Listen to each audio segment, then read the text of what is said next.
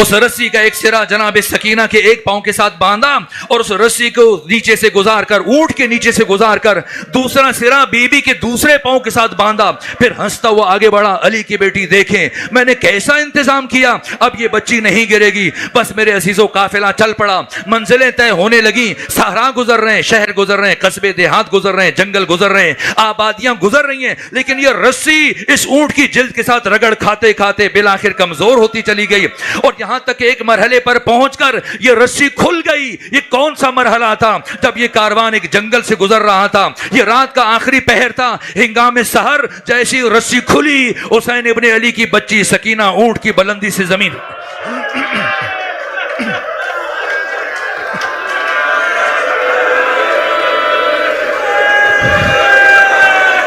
جناب سکینہ زمین پر گری. لیکن چونکہ رات تھی, سناٹا تھا, خاموشی تھی, سکوت تھا, اندھیرا تھا, کسی کو پتہ نہ چلا کہ حسین کی بچی گر چکی ہے. اس کے باوجود چند قدم طے ہونے کے ساتھ یہ کاروان رک گیا اور جیسے ہی کاروان رکا ایک مرتبہ شمر ابن ذوالجوشن غصے سے اپنے سپاہیوں کے پاس پہنچا, کہنے لگا میں نے تمہیں منع کیا تھا میری اجازت کے بغیر نہ رکنا, کیوں رک گئے ہو, کیا ہوا؟ کہا کہ کیا کریں, یہ نیزہ جس پر سر حسین ابن علی سوار ہے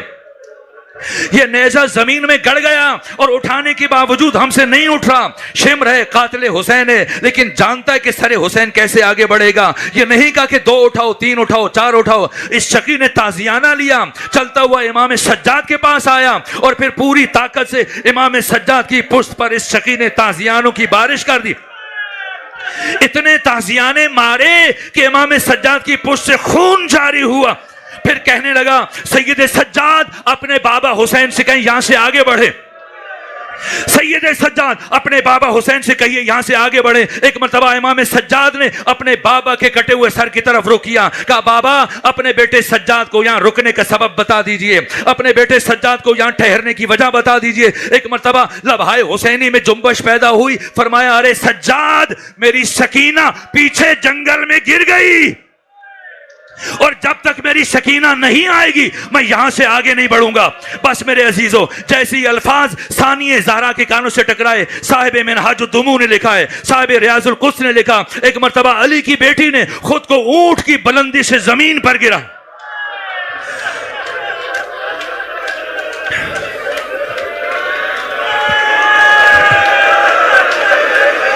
اونٹ کی بلندی سے زمین پر گرایا, آواز بلند کی, اینا بنتی السکینہ, اینا بنتی السکینہ, ارے میری بیٹی سکینہ کہاں ہے؟ اور جب کہیں سے کوئی آواز نہ آئی, ڈھونڈتے ہوئے چلتے ہوئے بی بی پہنچی ہیں ایک جھاڑی کے عقب میں جہاں ایک معظمہ ہے جن کے چہرے پر نقاب ہے, اور سکینہ اس بی بی کی گود میں سر رکھ کر سو رہی ہیں. ثانیہ زہرا آگے بڑھی, حیرت سے پوچھا ارے بی بی آپ کون ہیں؟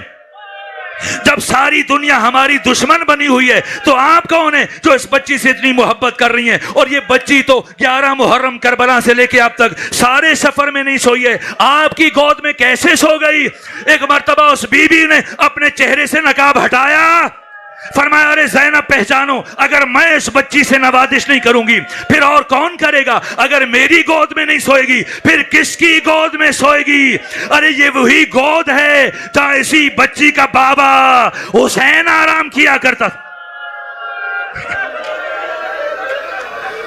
بس 2 جملے اور عرض کر دوں. ثانیہ زہرا نے ایک مرتبہ جناب سکینہ کو اٹھایا اور چلتی ہوئی آگے بڑھی, فرمایا شمر میں نے تجھ سے کہا تھا ہماری بچی گر جائے گی, تو نے میری بات کو اہمیت نہ دی, ہماری بچی گر گئی ہے, اب میں اس بچی کو اکیلے سوار نہیں ہونے دوں گی, اب یہ بچی میرے ساتھ چلے گی. بس میرے عزیزوں میں ایک روایت میری نگاہ سے گزری ہے, موصل الامین جیسے محقق عالم نے آیان الشیعہ میں ایک شخصیت کا تعارف کیا, ایک شام سے تعلق رکھنے والے ایک فقیہ کا, ایک مجتہد کا, جن کا نام ابراہیم دمشقی تھا. اور جناب ابراہیم دمشقی سے متعلق یہ واقعہ میں نے پڑھا ہے کہ ان کی 2 بیٹیاں تھیں اور شام میں بارشیں ہو رہی تھیں, دمشق میں بارشیں ہو رہی تھیں, اور ایک بیٹی نے آ کر ابراہیم دمشقی سے کہا بابا رات میں نے امام حسین کی بیٹی سکینہ کو خواب میں دیکھا.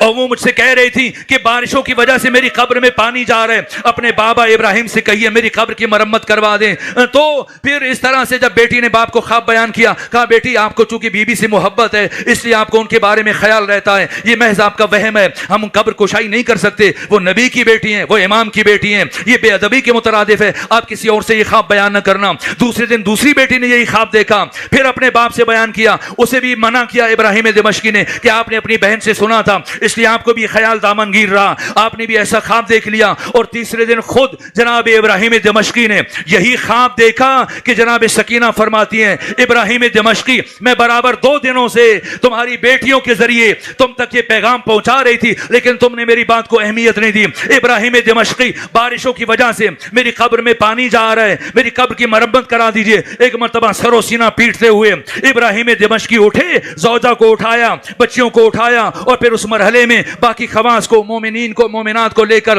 قبرستان میں پہنچے اور اب آ کے قبر کھودنا شروع کی۔ اور قبر کھودتے کھودتے جیسے سنگھائے قبر ظاہر ہوئے، جیسے قبر کے پتھر ظاہر ہوئے، جناب ابراہیم دمشقی نے اب مردوں سے کہا سب پیچھے ہٹ جائیے، یہ نبی زادی کی قبر ہے۔ اب خواتین آگے بڑھیں گی اور وہ قبر کے پتھر ہٹائیں گی۔ پھر خواتین آگے بڑھیں اور ایک ایک کر کے پتھر ہٹانے لگی اور کچھ لمحے گزرنے کے بعد ابراہیم دمشقی کی زوجہ، ان کی بیٹیاں، باقی مومنات سر و سینہ پیٹتی ہوئی جناب ابراہیم دمشقی کے پاس آئیں اور ان کی بیٹیوں نے ان سے کہا بابا آپ تو ہمیں بتایا کرتے تھے اس بی بی کو غسل دیا گیا، آپ تو ہمیں بتایا کرتے تھے اس بی بی کو غسل دیا گیا، بابا آپ تو ہمیں بتایا کرتے تھے اس بی بی کو کفن دیا گیا۔ ہم نے حسین ابن علی کی بیٹی کو اسی خون آلود کرتے میں دیکھا، اسی خون آلود کرتے میں دیکھا، ہم نے حسین کی بیٹی کے رخساروں پر اسی طرح سے خون دیکھا۔ میرے عزیزوں جب میں نے یہ روایت پڑھی میں سوچا کرتا تھا کہ اس طرح کربلا میں بی بی کو تماچے مارے گئے، بی بی کے بندے نوچے گئے، بی بی کے دامن میں آگ لگی، لیکن پھر میں سوچتا تھا کہ کب بی بی کا دامن، بی بی کے لباس کب خون آلود ہوا ہے، بی بی کے رخسار کو کب خون آلود ہوئے۔ پھر یہ ریاض القدس کی اس روایت پر میری نگاہ پڑی ہے جسے میں بیان نہیں کرتا تھا، آدھا بیان کر کے چھوڑ دیتا تھا، لیکن اب سوچتا ہوں نہیں معلوم زندگی کس مرحلے پر تمام ہو جائے، ان بچوں تک مصائب اہل بیت منتقل ہو جانے چاہیے۔ سکت نہیں، بس ایک جملہ عرض کر کے اب آج کی مجلس کو تمام کر رہا ہوں۔ جہاں تک کہ ثانیہ زہرا نے فرمایا وہ مرحلہ بیان کرنا چاہتا ہوں، کب یہ کرتا خون آلود ہوا، کب حسین کی بیٹی کا لباس خون آلود ہوا، وہ کون سا مرحلہ تھا؟ جیسی ثانیہ زہرا نے جناب سکینہ کو اٹھایا، فرمایا شمر اب میں اس بچی کو اکیلے سوار نہیں ہونے دوں گی، یہ بچی دوبارہ گر جائے گی۔ کہا نہ علی کی بیٹی ایسا ممکن نہیں میں حسین کی بچی کو اکیلے سوار ہونے دے سکوں، کہا ہماری بچی دوبارہ گر جائے گی۔ شمر کہنے لگا نہ علی کی بیٹی آپ کی دفعہ ایسا انتظام کروں گا آپ کی بچی شام پہنچنے سے پہلے نہیں گرے گی، اب مجھے معاف کیجیے گا میں بس اشارہ کروں گا۔ اس شکی نے کیا کیا ہے، جناب سکینہ کو اونٹ پر لٹایا، پھر رسیوں سے باندھنا شروع کیا۔ اب جو اونٹوں کو دوڑایا بی بی کی جسد سے خون جاری ہوا اور شام پہنچنے کے بعد جب رسیوں کو کھولا گیا حسین کی بیٹی لہو لہان ہو چکی تھی۔